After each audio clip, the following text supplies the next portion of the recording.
வாழ்க வளமுடன். ஓம் நமச்சிவாய. அனைத்து தமிழ் உள்ளங்களுக்கும் வணக்கம்.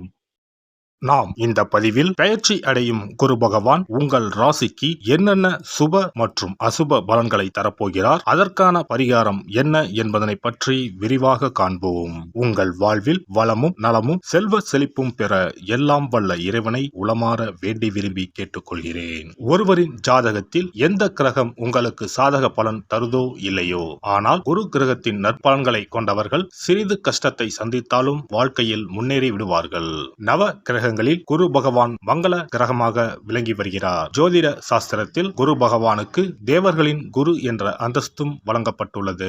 இவர் நல்ல பலன்களை அளிக்கும் கிரகமாக கருதப்படுகிறார். திருமணம், மகிழ்ச்சி, குழந்தைகள், நல்ல அதிர்ஷ்டம், அறிவு, கல்வி, பேச்சாற்றல், மரியாதை, நல்ல ஒழுக்கம் ஆகியவற்றுக்கு இவர் காரணியாக உள்ளார். ஒருவரது ஜாதகத்தில் குரு பகவான் நல்ல இடத்தில் இருந்தால் அவர் வாழ்வில் மிகுந்த மகிழ்ச்சியையும் செழிப்பையும் பெறுகிறார். அவர் வெற்றியின் உச்சம் தொடுவதை யாராலும் தடுக்க முடியாது.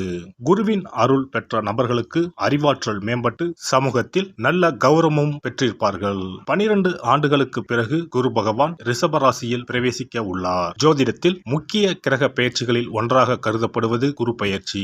இந்த ஆண்டு குரு பெயர்ச்சி 2024 மே 1ஆம் தேதி நடக்க உள்ளது. குருவின் அமைப்பும் குருவின் பார்வையும் எப்படிப்பட்ட பலனை அள்ளித்தரும் என்பதை தெரிந்து கொள்வோம். கால சக்கரத்தில் தனுசு, மீன ராசிகளுக்கு அதிபதியான குரு பகவான் தற்போது மேச ராசியில் சஞ்சாரம் செய்து வருகின்றார். இவர் 2024ஆம் ஆண்டு மே மாதம் 1ஆம் தேதி நண்பகல் 12:59 மேச ராசியில் உள்ள கிருத்திகை 1ஆம் பாதத்தில் இருந்து ரிஷப ராசியில் உள்ள கிருத்திகை 2ஆம் பாதத்திற்கு பெயர்ச்சியாக உள்ளார். குரு பெயர்ச்சி பெறும் ஸ்தானத்தை விட குருவின் 5, 7, 9ஆம் பார்வை பெறக்கூடிய ராசிகள் மிகவும் சிறப்பான பலன்களை பெற்றிடும் என்பது ஜோதிட விதி. 2024ஆம் ஆண்டில் நடக்கும் குரு பெயர்ச்சியின் தாக்கம் அனைத்து ராசிகளிலும் இருக்கும். எனினும் சில ராசிகளுக்கு குருவின் இந்த மாற்றம் பலவித நற்பலன்களை அளித்தரும். இவர்கள் எடுத்த காரியங்கள் அனைத்திலும் வெற்றி பெறுவார்கள். நீண்ட நாட்களாக நடக்காமல் இருந்த பல விஷயங்கள் குரு பெயர்ச்சிக்கு பிறகு வெற்றிகரமாக நடந்து முடியும். இவர்களுக்கு அதிர்ஷ்டத்தின் ஆதரவு முழுமையாக இருக்கும். இந்த குரு பெயர்ச்சியானது ஒரு சில ராசிக்காரர்களின் வாழ்வை புரட்டி போட போகிறது. துரோகத்தால் பிரிந்த கணவன் மனைவி, சகோதர சகோதரி உறவு ஒன்று சேரப்போகிறது. நட்பு என்னும் நஞ்சால் உங்கள் உறவை பிரித்த துரோகியை இனம் கண்டு உண்மையான உறவு யார் என்பதனை அறிந்து கொள்வீர்கள். நஷ்டம் மட்டுமே பார்த்த வியாபாரிகள் திடீர் லாபத்தை அடைய உள்ளீர்கள். திடீர் லாட்டரி அடித்தது போல லாபம் இரட்டிப்பாகும். சனி பார்வையினால் ஏற்படும் காம சிந்தனைகள் இந்த குரு பெயர்ச்சியினால் சரியாகும். தகாத பெண் உறவை தவிர்த்து ஆன்மீக பயணத்தை தொடர்வீர்கள். சதி எதுவாக இருந்தாலும் அதை முறியடிப்பது சிவனின் விதியாகும். சிவனின் துணை இருந்தால் எதிரில் யமனே வந்தாலும் சமாளித்து வெற்றி அடையலாம். இனி உங்கள் ராசிக்கான பலன்கள் என்ன என்பதனையும் அதற்கான பரிகாரம் என்ன என்பதனையும் பார்ப்போம். கடகராசி அன்பர்களே, உங்களுடைய ராசிக்கு லாபஸ்தானத்தில் பயணம் செய்ய போகும் குரு பகவானால் மேன்மைகளும் நன்மைகளும் கிடைக்கும். வேலை செய்யும் இடத்திலும் வேலையிலும் இருந்த பிரச்சனைகள் நீங்கும். கடன் தொல்லைகள் நீங்கும். உங்களின் செல்வாக்கு உயரும். கோடி கோடியாக செல்வம் குவிய போகிறது. கடகராசிக்கு 3ஆம் வீடு, 5ஆம் வீடு, 7ஆம் வீடுகளின் மீது குருவின் பார்வை விழுகிறது. தைரிய ஸ்தானத்தினை குரு பார்ப்பதால் உங்கள் தைரியம் அதிகரிக்கும். பூர்வீக சொத்துக்களில் இருந்து லாபம் அதிகரிக்கும். புதிய சொத்துக்களை வாங்குவீர்கள். பிசினஸ் மூலம் நல்ல லாபம் வரும். குரு பகவான் களத்திரஸ்தானத்தை பார்வையிடுவதால் கவலைகள் காணாமல் போகும். குறிக்கோளை அடைவீர்கள். பூர்வ புண்ணியத்தின் மீது குருவின் பார்வை படுவதால் பிள்ளைகளுக்கு நன்மைகள் கிடைக்கும். பிள்ளைகள் ஜெயிப்பார்கள். வேலை கிடைக்கும். திருமணம் கைகூடி வரும். கௌரவம் தேடி வரும். மொத்தத்தில் இந்த குரு பெயர்ச்சி மேன்மைகளையும் லாபத்தையும் அள்ளித்தரும்.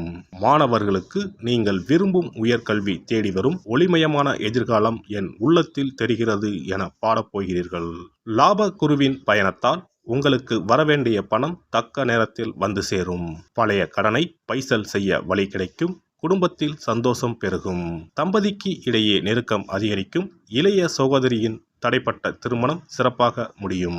11ஆம் வீட்டில் குரு பயணம் செய்வதால் மூத்த சகோதரர் உற்ற துணையாக இருப்பார். ஷேர் மார்க்கெட் முதலீடுகள் மூலம் பணம் வரும். உங்களின் 3ஆம் வீட்டை குரு பார்ப்பதால் இளைய சகோதர வகையில் இருந்த கசப்பு உணர்வு நீங்கும். உங்கள் ராசிக்கு 5ஆம் வீட்டினை குரு பார்ப்பதால் சிலருக்கு குழந்தை பாக்கியம் கிடைக்கும். பிள்ளைகளின் திருமணத்தை சிறப்பாக முடிப்பீர்கள். பூர்வீக சொத்து பிரச்சனைக்கு நல்ல தீர்வு கிடைக்கும். வெகு நாட்களாக சிலர் நினைத்த புண்ணிய ஸ்தலங்களுக்கு சென்று வருவீர்கள்.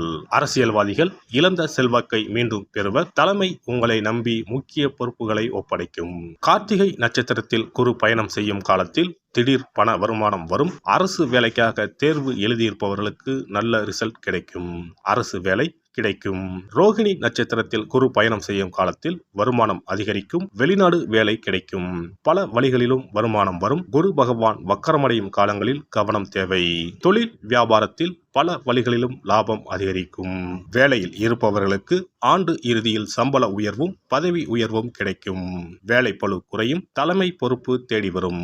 கம்ப்யூட்டர் துறையில் வேலை செய்பவர்களுக்கு வெளிநாட்டு நிறுவனங்களில் இருந்து அதிக சம்பளத்துடன் கூடிய வேலைவாய்ப்பு தேடி வரும். பெண்களுக்கு கடன் தொடர்பான பிரச்சனைகள் தீரும். பணவரத்து கூடும். மனக்குழப்பம் நீங்கி உடல் ஆரோக்கியம் உண்டாகும். அரசியல்வாதிகள் மக்களின் ஆதரவை பெற அவர்களின் தேவை அறிந்து செயல்படுவது உத்தமம். அமைச்சர்களின் கெடுபிடிகள் அதிகரிப்பதால் கட்சி மாறக்கூடிய சூழ்நிலைகள் உண்டாகும். உடன் இருப்பவர்கள் ஒத்துழைப்புடன் செயல்படுவார்கள். எந்த ஒரு காரியத்திலும் வெற்றி கிட்டும். கலைத்துறையினர் எதிர்பார்க்கும் வாய்ப்புகள் தடையின்றி கிடைக்கும். வரவேண்டிய தொகைகளும் எதிர்பார்த்தபடி வந்து சேரும். வெளிநாடுகளுக்கு செல்லக்கூடிய வாய்ப்புகளும் அதன் மூலம் அனுகூலமான பலன்களும் உண்டாகும். மாணவர்களுக்கு கல்வி தொடர்பான விஷயங்களில் சாதகமான நிலை காணப்படும். திறமையாக செயல்பட்டு பாராட்டுகளை பெறுவீர்கள். புனர்பூச நட்சத்திரம். இந்த குரு பெயர்ச்சியால் குடும்பத்தில் ஒருவரை ஒருவர் அனுசரித்து பேசுவது நல்லது. எதிர்பாராத செலவுகள் உண்டாகலாம். திட்டமிட்டு செயல்படுவது நல்லது. பேச்சு திறமையால் காரியங்களை எளிதாக செய்து முடிப்பீர்கள். அதில் வெற்றியும் காண்பீர்கள்.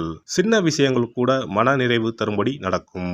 பூசம் நட்சத்திரம். இந்த குரு பெயர்ச்சியால் எதையும் செய்து முடிக்கும் துணிச்சல் அதிகரிக்கும். எதிலும் வெற்றியும் சந்தோஷத்தையும் தரும். பண வருவது அதிகரிக்கும். எதிர்ப்புகள் அகலும். நீண்ட நாட்களாக இருந்து வந்த பிரச்சனைகளில் தீர்வு கிடைக்கும். ஆயுள்யம் நட்சத்திரம். இந்த குரு பெயர்ச்சியால் தொழில் வியாபாரத்தில் ஈடுபட்டு இருப்பவர்களுக்கு கீழே இருப்பவர்களால் நன்மைகள் உண்டாகும். தேவையான சரக்குகள் கையிருப்பு இருக்கும். துணிச்சலாக முயற்சிகள் மேற்கொண்டு வியாபாரத்தை விரிவுபடுத்துவீர்கள். உத்தியோகத்தில் இருப்பவர்கள் முன்னேற்றம் காண்பார்கள். மேல் அதிகாரிகளால் நன்மைகள் ஏற்படும். திங்கள் கிழமைகளில் சோமவார விரதம் கடைபிடிப்பது கஷ்டங்களை போக்கும். குரு பெயர்ச்சி சிறப்பு பரிகாரம். ஜாதகத்தில் குரு நல்ல இடத்தில் இல்லாமல் இருந்தாலோ கோசார ரீதியாக கொடூரமானவராக இருந்தாலோ குரு தோஷம் நீங்க பரிகாரம் செய்ய வேண்டும். தீய பலன்கள் குறையவும் நல்ல பலன்கள் அளவுக்கு அதிகமாக நடைபெறவும் குரு பகவானுக்கு செய்யும் பரிகார முறைகள் உதவும். வியாழக்கிழமை தோறும் தட்சிணாமூர்த்தி வழிபாடு செய்வது சிறப்பான பலன்களை கொடுக்கும். வியாழன் அன்று குரு ஓரையில் நல்ல நேரத்தில் குருவிற்கு உரிய கோலத்தை வடகிழக்கு திசையில் கோலமிட்டு அதன் மேல் முல்லை மலர்கள் பரப்பி குரு எந்திரத்தை வைத்து அதற்கு முல்லை மலர் சூட்டி சந்தன பொட்டிட்டு பொன்னிற தட்டில் கொண்டை கடலை வைத்து தூப தீபம் காட்டி குரு காயத்ரி மந்திரத்தை 108 முறை மன ஒருமையுடன் கூறினால் குருவால் ஏற்பட்ட தீய பலன்கள் விலகும். நல்ல பலன்கள் மேலும் மேலும் அதிகரிக்கும். வியாழக்கிழமை அன்று வீட்டில் நெய் தீபம் ஏற்றி வழிபடுதல். குருவுக்கு உரிய வஸ்திரம் தானியம் கொண்டு வழிபடுதல் நல்லது. வியாழன் அன்று குரு பகவானுக்கு சிறப்பு அபிஷேகம் செய்து மஞ்சள் நிற ஆடை அணிவித்து புஷ்பராகம் வெண் முல்லை மலர்களால் அலங்கரித்து குருவுக்குரிய மூல மந்திரத்தினை ஓதி வணங்கி வர குரு கிரக தோஷம் நீங்கும். மஞ்சள் நிற ஆடையை உடுத்துவது, புஷ்பராக மணியை அணிவது, மஞ்சள் நிற ஆடை, கடலை, தானியம் ஆகியவற்றை தானம் செய்வது, வியாழக்கிழமைகளில் விரதங்களை மேற்கொள்வது ஆகியவற்றால் குருதோஷ பரிகாரங்களை செய்யலாம். உங்களால் முடிந்த அளவிற்கு ஏழை எளியோருக்கு தானம் தர்மம் செய்தால் வாழ்க்கையில் அமைதி கிடைக்கும். தினந்தோறும் அல்லது வாரத்தில் ஒரு முறையாவது பசுமாட்டிற்கு அகத்திக்கீரை, அருகம்புல், வாழைப்பழம் போன்றவற்றை உணவாக கொடுத்து வருவது ஜாதகத்தில் இருக்கின்ற குரு பகவானின் நிலையை மிக விரைவில் வலிமைப்படுத்தக்கூடிய ஒரு சிறப்பு பரிகாரமாக கூறப்படுகிறது. ஜாதகத்தில் குரு வலிமை இழந்திருக்கும் நிலையில் வியாழக்கிழமைகளில் அவருக்கு உரிய மஞ்சள் நிறத்தில் இருக்கும் லட்டுகளை வாங்கி தட்சிணாமூர்த்திக்கு நைவேத்தியம் செய்து கோவிலுக்கு வரும் பக்தர்களுக்கு வழங்குவதும் மங்களகரமான மஞ்சள் நிற பொருட்களை பிறருக்கு தானம் கொடுப்பதும் சிறந்த பரிகாரங்களாகும். குரு பகவானின் பரிபூர்ணமான அருள் கிடைக்க கோவில்களில் நடைபெறும் யாக பூஜைகளுக்கு தேவையான பொருட்களை வாங்கி தரலாம். ஒரு முறையாவது ஆலங்குடி சென்று குரு பகவானை வழிபாடு செய்து வாருங்கள். அல்லது தஞ்சாவூர் அருகே இருக்கக்கூடிய திட்டைக்கு சென்று ராஜகுருவாக இருக்கும் குரு பகவானை வணங்கினால் மலையளவு இருக்கக்கூடிய கஷ்டங்கள் கூட கடுகளவு குறையும். குலதெய்வ வழிபாடு நன்மை பயக்கும். முடிந்தால் மாதம் ஒரு முறை குலதெய்வ கோவிலுக்கு சென்று வழிபட்டு வருவது நல்லது. ஒரு முறை திருச்செந்தூர் சென்று முருகப்பெருமானை வழிபட்டு வந்தால் இந்த குரு பெயர்ச்சி சிறப்பான பலன்களை தரும். உங்களின் வாழ்க்கையில் பொருள் ஈட்டும் முயற்சிகள் அனைத்தையும் வியாழக்கிழமைகளில் தொடங்குவதும் நல்ல பலனை கொடுக்கும். குறிப்பாக வியாழக்கிழமைகளில் வருகின்ற ஏகாதசி தினங்களில் நற்காரியங்களை தொடங்கினால் நன்மைகளை பெறலாம். வியாழக்கிழமைகளில் தங்கள் சக்திக்கு இயன்றளவில் அன்னதானம் செய்வது குரு பகவானின் நல்லருளை உங்களுக்கு பெற்றுத்தரும். அன்னதானம் செய்வதன் காரணமாக உங்கள் ஜாதகத்தில் இருக்கின்ற குரு கிரக தோஷங்கள் நீங்கி குரு கிரகத்தை பலப்படுத்தி உங்கள் வாழ்க்கையில் நீங்கள் விரும்பிய பலன்கள் தங்க தடையில்லாமல் கிடைக்கச் செய்யும்.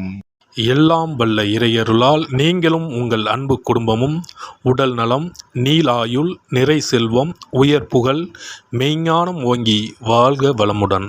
இந்த வீடியோ பதிவு உங்களுக்கு பிடித்திருந்தால் லைக் பண்ணுங்க, கமெண்ட் பண்ணுங்க, ஷேர் பண்ணுங்க, மறக்காம சப்ஸ்கிரைப் பண்ணுங்க, பக்கத்துல இருக்கிற பெல் பட்டனை கிளிக் பண்ணுங்க. நன்றி, வணக்கம். ஓம் நமச்சிவாய, சிவாய நம.